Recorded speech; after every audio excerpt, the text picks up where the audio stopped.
Let's talk about how ARM is moving into more markets and also more valuable markets. What opportunities is that unlocking for you? We've had a great year. We just announced our results earlier yesterday, or wherever Japan time was. Record revenue, record profits, record royalties, record licensing. We're seeing demand for ARM technology, Emily, across all the sectors, particularly though in the new markets such as automotive, hyperscalers/infrastructure, and IoT. We've had huge growth in all those areas. The demand for ARM technology has never been better. Where do you see specific opportunities for growth? Is it computing? Is it automotive? What are going to be the biggest parts of ARM's future in the future? One of the areas that we've been known for historically is around power and power efficiency. And if you think about the smartphone, where ARM has historically been known for, we've had great success. That is the ultimate device that's all about power and power efficiency. Now think about the data center, or think about an electronic vehicle.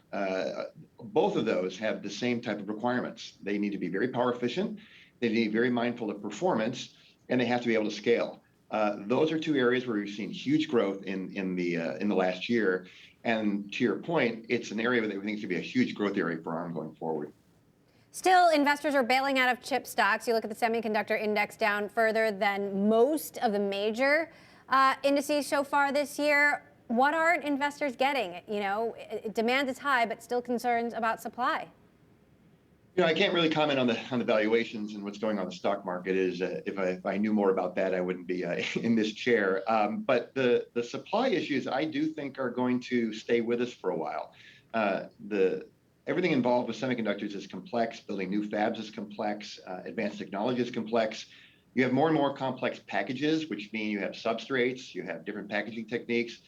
And then layer on top of it, these automobiles, for example, that require not only a significant semiconductor content, but other areas that need to be shipped into the car.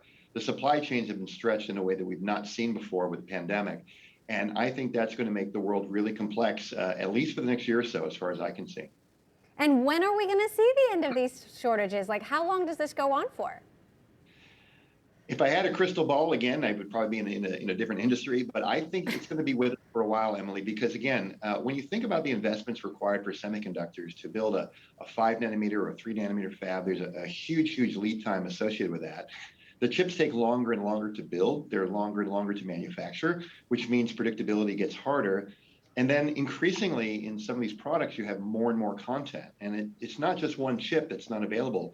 If you have an entire product that's all manufactured and you don't have a diode, let's say a power diode that can go into the car can't ship. So again, I think going forward, we've got to get our arms around what this new world is teaching us relative to supply. And I think it's going to take a little while. There's a report that Softbank plans to keep a majority stake in ARM after you spin it off. How big a stake are we talking about here? What conversations have you had about this? I can't say too much about it specifically. Masa-san has said that ARM is preparing for an IPO, and they have said publicly that they intend to have a controlling interest going forward. I think what that says is Masa thinks that the long-term prospects for holding ARM is really good. So I think that says a lot about his confidence in our future going forward. How soon could an IPO happen? Yeah, I can't really say. Hard for me to kind of go forward on that area, but as we've said before, we're preparing to make that happen. Okay, but how are you evaluating this market turmoil, and could that delay or influence your plans? Obviously, market timing is going to dictate a lot of things. Who can say what the market's going to look like? We're just doing the kind of things that we need to prepare for an IPO.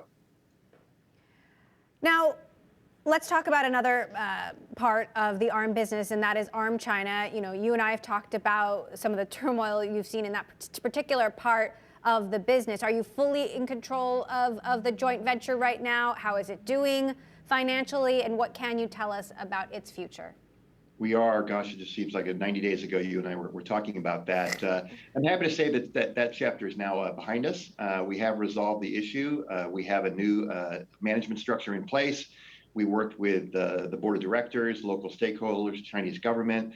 The new management is in place and we're operating normally.